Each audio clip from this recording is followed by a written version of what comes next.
नमस्कार जनता। मैं आपके सामने एक बार फिर से हाजिर हुआ हूँ एक नए केस के साथ।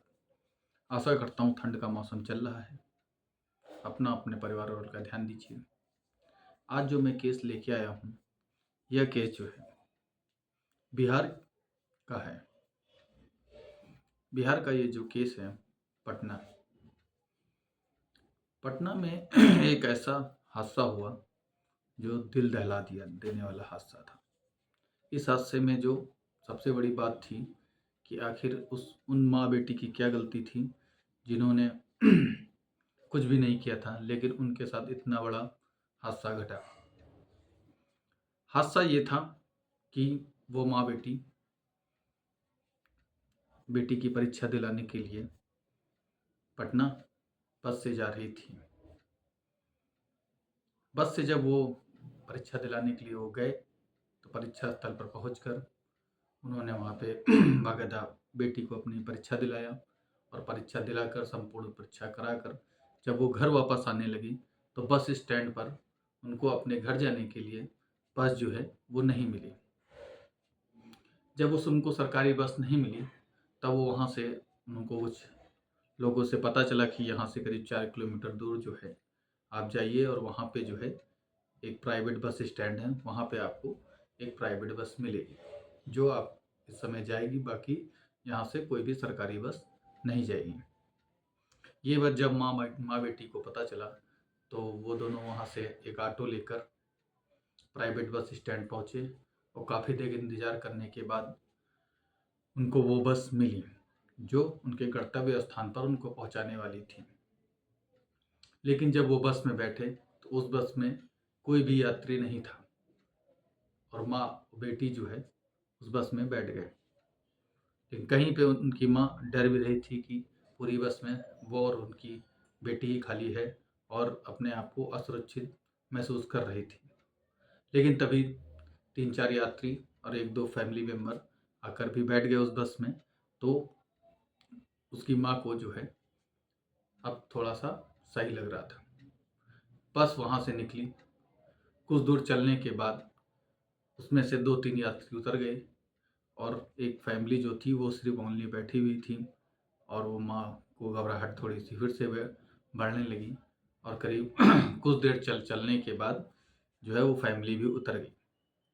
हुआ यूँ कि अब उसकी माँ का घबराहट बढ़ गई, लड़की भी घबरा रही थी क्योंकि पूरी बस में सिर्फ वो और उसकी माँ ही थी और वो जो है पूरी बस पूरी खाली हुई थी, सुनसान रोड थी, जिसके कारण उसकी माँ का घबराहट होना जायज़ भी था। कुछ दूर चलने पर जो है वो बस एक ढाबे पर रुकी और वहाँ पे जो है ड्राइवर और कंडक्टर उतरकर भोजन करने के लिए गए और उसकी माँ और वो भी उतरकर अपना वॉशरूम वगैरह यूज करने के लिए गई। लेकिन उसकी माँ को घबराहट हो रहा था। एक बार उसकी माँ को लगा कि हम यहीं रुक जाते हैं और सुबह होने के बाद चलते हैं, लेकिन फिर उसने सोचा कि चलो नहीं चलते ही हैं और इतनी रात हो चुकी है, दोबारा कोई साधन नहीं मिला तो क्या करेंगे। तभी उसने दूर से देखा कि वो जो ड्राइवर और कंडक्टर थे वो दारू पी रहे थे, नशा कर रहे थे। नशा कर रहे थे तो उसकी माँ का और भी घबराहट बढ़ गया और जिसके कारण जो है वो माँ घबराने लगी और चुपचाप जाकर बस में बैठ गई। ड्राइवर कंडक्टर जो है खाना खाने के बाद और नशा करने के बाद जब होगा अपनी गाड़ी में आए और गाड़ी स्टार्ट कर चलने लगे।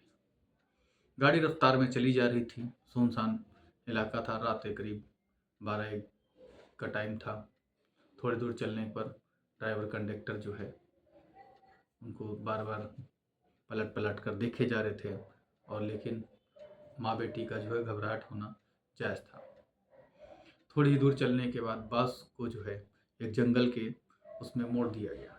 जब वो जंगल में मोड़ दिया गया तो माँ ने काफ़ी विरोध किया, लेकिन कंडक्टर ने उसको पकड़कर जो है एक सीट पर बांध दिया और बस को एक जंगल वाले इलाके में ले जाकर खड़ी कर दिया और बस की पूरी लाइट वाइट बंद कर दिया। बस की जब लाइट वाइट बंद कर दिया तो उसकी माँ को जो है रस्सी से जो है सीट में बांध दिया और बेटी को भी बांध दे दिया। ड्राइवर कंडक्टर ने मिलकर उसकी माँ और बेटी को जो है बहुत दरिंदगी से उसका रेप किया और उनके अंग पर कोई भी कपड़े नहीं थे, उनको मार भी दिया और जंगल में फेंक दिया। दूसरे दिन जब वहाँ पर राहगीर निकल रहे थे और उन्होंने देखा कि एक औरत और एक लड़की की वहाँ पे लाश पड़ी हुई है जो कि बिना कपड़ों की थी। उन्होंने तुरंत पुलिस को सूचना दी। पुलिस को सूचना मिलते ही पुलिस मौके पर पहुंचकर उस लाश को कब्जे में लेकर पोस्टमार्टम के लिए भेज दिया और कार्रवाई करने लगे। काफ़ी वहाँ पर जांच करने के बाद उसकी माँ का पर्स मिल गया जिसमें आधार कार्ड मिला और पता चला कि ये जो है पटना की रहने वाली है। उसके घर पर इन्फॉर्म किया गया और पूरी जानकारी प्राप्त की। जब पूरी जानकारी प्राप्त की तो पता चला कि जब पुलिस जो है उस ढाबे पर पहुंची तो ढाबे वाले ने बताया कि हाँ ये बस यहाँ आई थी और सीसीटीवी कैमरे में जो है उसका नंबर आ गया। जब बस का नंबर मिल गया तो आरटीओ से पुलिस ने तुरंत जो है वहाँ से बस के मालिक और ड्राइवर कंडक्टर का नाम और पूरी जानकारी प्राप्त की। लेकिन तब तक ड्राइवर कंडक्टर फरार हो चुके थे, इसलिए पुलिस ने जो है तुरंत उनका नंबर जो है सर्विलांस पे लगवा दिया।